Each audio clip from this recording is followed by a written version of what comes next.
used to complain about white nationalists who obviously want race and nation to be the same thing and refused to accept that they are in fact two different concepts, and they are so different in that you can't see a person's nationality, though you can see a person's race. But today, I heard from a Jewess that that religion, that she in fact denied the concept of religion. I thought that was surprising, but her explanation seemed to be that there was once upon a time when nobody would know what you meant when you asked what your religion is, because people would be divided according to their ethnicity, and which meant there would exist in tribes, and every tribe would have their community and tribal religion.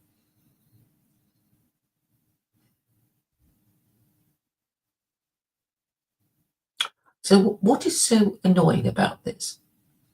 She went on to say, or somebody added, that Hinduism was not a proper religion, and it was only a name given by the British, who felt they had to call the religions of the peoples of the Indus Valley some sort of name, and they arrived at Hinduism. But it wasn't actually a concept that the Indians of the Indus Valley accepted, because apparently they were so backward that they didn't have a religion or recognize the concept. But we are fortunate now in the 21st century to have these useful concepts in words, in simple words that we can use, which is commonly understood. Now, I can understand the white nationalist desire and the desire of this Jewish woman to just want people to be whatever religion that they happen to be born in. But that would actually mean that they will have no moral agency, in the sense that if we're stuck with the religion of their ancestors, if we were obliged to follow the religion of our ancestors, then we're not really showing any moral agency. So there are aspects to our identity, such as being born a certain sex, a certain height, a certain eye color, etc. And we, unless we're very vain, would have to accept the limitations of our sex, our height, our beauty or lack of it, etc. So there are certain things that we are expected to accept about ourselves. But in the matter of religion, I beg to differ, because the whole point of having these ideas, these moral systems, is to open to us a possibility of changing our religion, hopefully for the better. So we know that the ancient Britons were not always Christian. They had their pre-Christian tribal religions. And we know that, the Slavs had a different pantheon of gods to the Norsemen, the Greeks, and the Celts. And over time, these deities became extinct, and this should give us pause to reflect on why they became extinct. Are people just going to blame the Jews again? But in a way, Jews are significant in the creation of Christianity and Islam. So while Gentiles hate the idea of Jews being the first to be in receipt of divine revelation from the Abrahamic God, in many ways they are the beneficiaries of it. Well, we certainly are now, um, though I do not envy Christians when they were being burnt at the stake for blasphemy and for questioning the divinity of Jesus.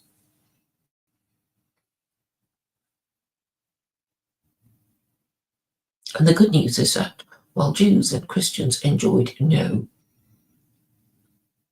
religious freedom, it is written in the Quran that we are all to enjoy freedom of belief, and it is a human right, as, as articulated in chapter 2, verse 256.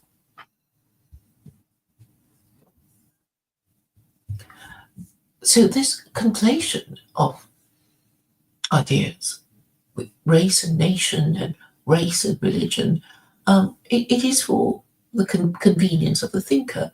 The thinker prefers to think as race, as indelible as one's skin color. But these days of inter- international travel, these things have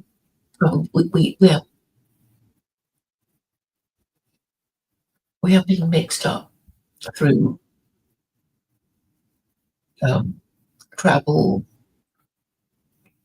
immigration, um, imperialism, and we have become, well, rather mixed up in that most of us do not live in the same continent as our.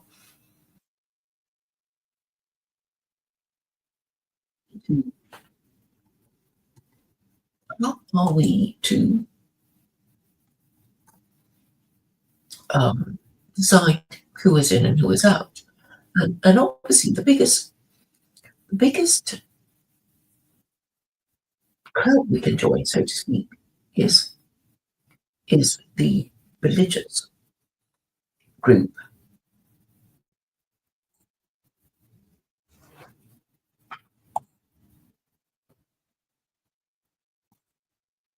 because really, religious groups are the most powerful groups of all, and they outlast ancient empires and, and nations.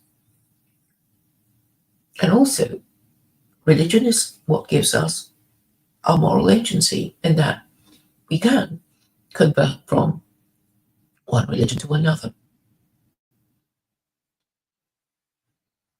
While we cannot change the colour of our skin, some of you will mention Michael Jackson, who managed to change his skin colour, but I don't think most of us will take the trouble to change our skin colour or our sex, or I believe it's possible to make ourselves taller through some complicated operation.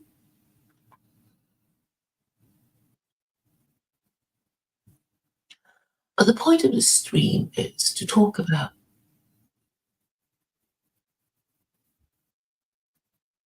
these badges of identity of race and religion and nation and nationality. They are obviously different concepts, but they nevertheless make up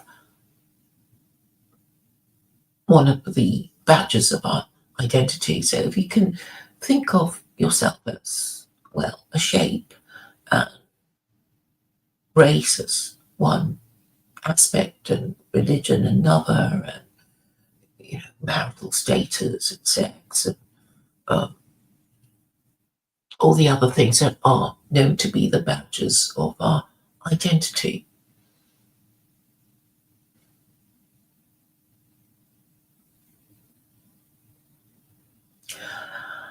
So while things might seem very complicated at the moment. I actually don't think it is. So I'm saying if we exercise our moral reasoning, it's really the simplest thing to choose an official moral system for our group. And I'm saying if we're all being rational, we will choose the same the same legal system because it's obviously the best. And if we were to do that, if we were to be rational and didn't hold on to the religion of our ancestors and get all sentimental about the religion that used to be worshipped in pre-Christian times in Europe, then we would just make things so much easier for ourselves. And it wouldn't matter what race or sex or economic status we are, it would make universal sense. So if we're going to choose an official moral system for ourselves, we should choose the best one, shouldn't we? I'm not saying even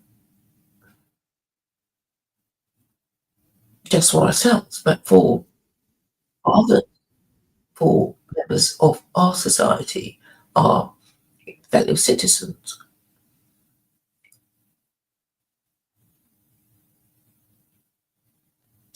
Regulators, most religions have about 5 world religions.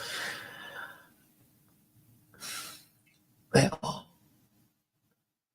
the Eastern religions are not as powerful as the Abrahamic religions. There are only 3 Abrahamic religions. Most of us are not Jews. So it's just a contest between Christianity and Islam. And if you're a Westerner, or even if you're not, you should choose the most suitable one for you. And if you know anything about religion at all, it requires some deity to give us justice in this life or the next. So the Hindus and Buddhists talk about karma, which is basically causation, and the Abrahamic religions would have to attribute to God their good and evil.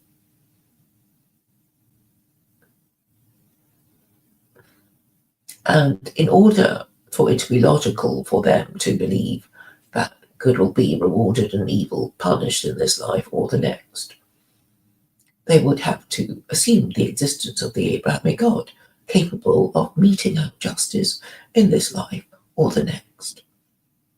So it's obvious that the Abrahamic God has to feature in this religion that we choose. And there are 3. And if we're Gentiles, we choose not Judaism, but one of the Gentile religions, and Christianity is idolatry. So, boom, it's obvious, isn't it? I mean, the only reason why you wouldn't choose Islam is because you're an Islamophobe. I mean, it's so obvious, and if anybody tries anything funny, they will be accused of Islamophobia and not being able to see the nature and purpose of religion. They don't have to believe in God, but surely even atheists understand that they have to choose an official moral system that is at least capable of maintaining minimum standards of sexual morality. And the Quran ticks all the boxes. So, for so many people to pretend not to understand what I'm saying or reject what I'm saying, even though I just can't be any clearer than what I have been, um, then I guess the reason is neurosis and denial, just stubborn determination not to see reason, which is another sign of neurosis. So how can people come out of this neurosis obviously I'll have to explain to them that they will be rewarded if they see reason. And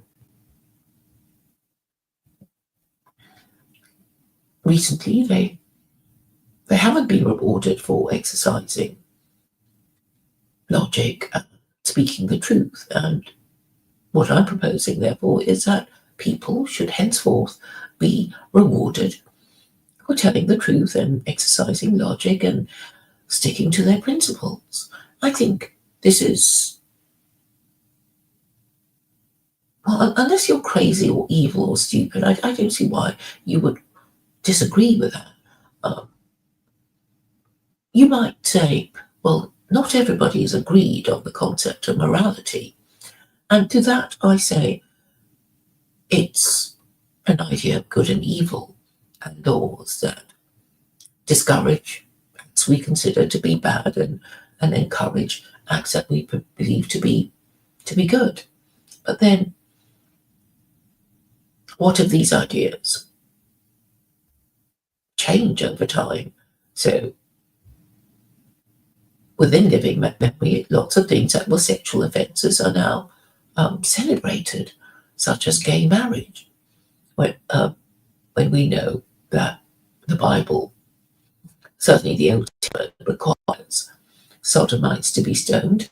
The Quran, though not so harsh, requires that offenders be publicly punished, prescribes corporal punishment for sex offenders. And now, people who used to be regarded as sex offenders or candidates for execution are now supported by the law and given rights. So we know something has changed. And even if we cannot quite make out why, many of us are not happy with the situation. And if we're not, then we have to change the laws.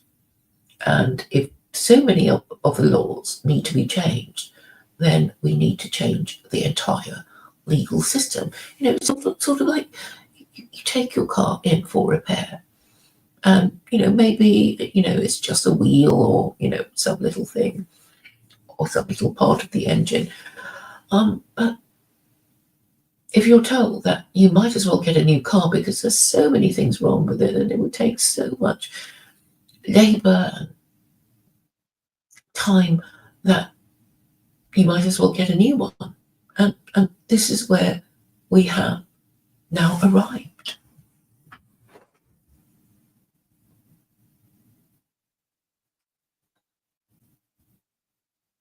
So I'm saying,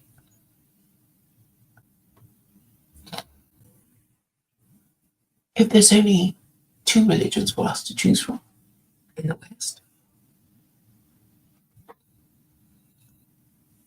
then it does make it very easy, doesn't it? Obviously, choose the one that punishes the things that you disapprove of. I know that a lot of the Old Testament punishments are not part of the law of the land in the West. Therefore, it's become, well, not obsolete. What's the word? It's more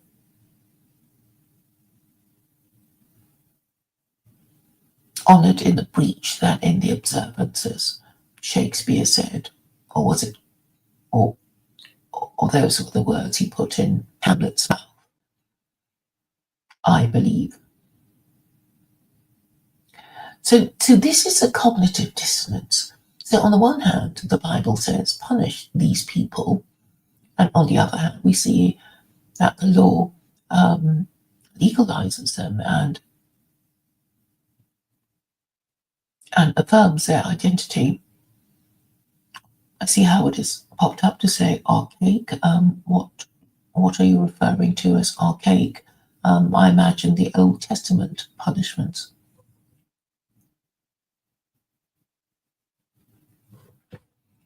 And I would agree with you that they are very harsh.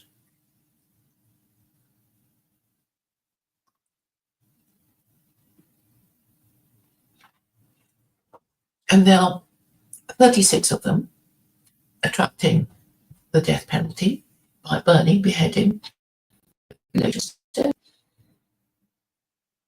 and nobody wants to do it now. But the Quran is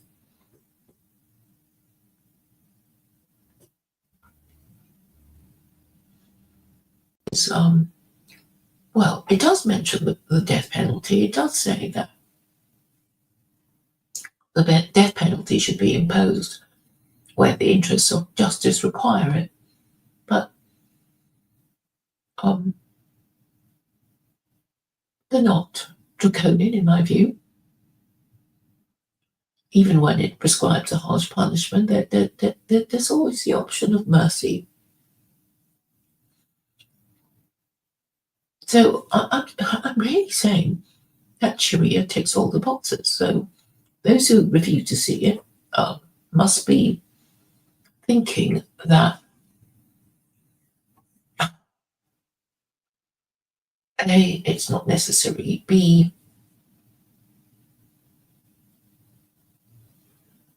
what we have now is fine, C, is there a C? It's not necessary and what we have now is fine. Yes, I think that's it. And they don't think it's necessary. But what do these people, who are these people who think everything is fine, change? It would be young people with very little life experience. It wouldn't be married parents, you see. So we need really to think of the interests of married parents who are, in fact, doing the hard work of rearing the next generation and dismissing the young puppies who are ensconced in their privilege and are not even thinking of becoming married parents. So, of course, their preferences should be completely ignored because they haven't even begun to face the difficulties of responsible parenting.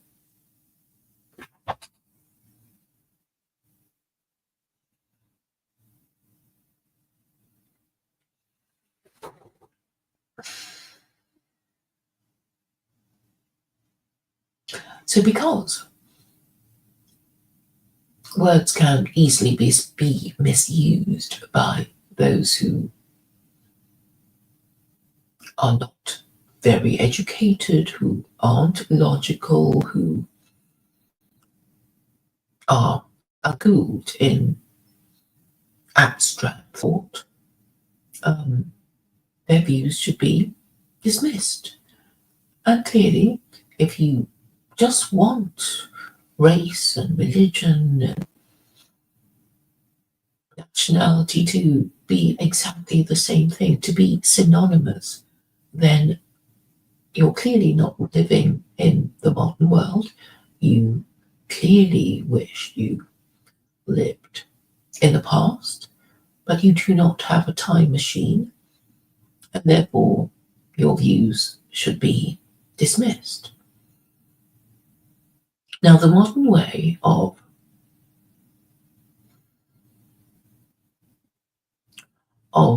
identifying people is not through their ethnicity, but really through their religion, the moral system that they subscribe to. So what I'm saying now is that people should once again be made to declare their religion. It wasn't such a long time ago when this was required, and it is only when people are forced to declare their religion that they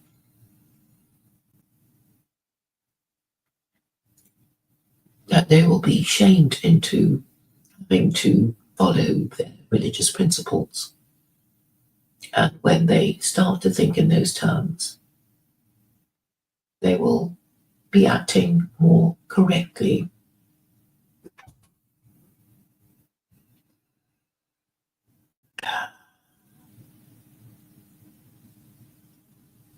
But I must say, I was shocked when I heard this Jewess saying that she wanted race and religion to be the same thing.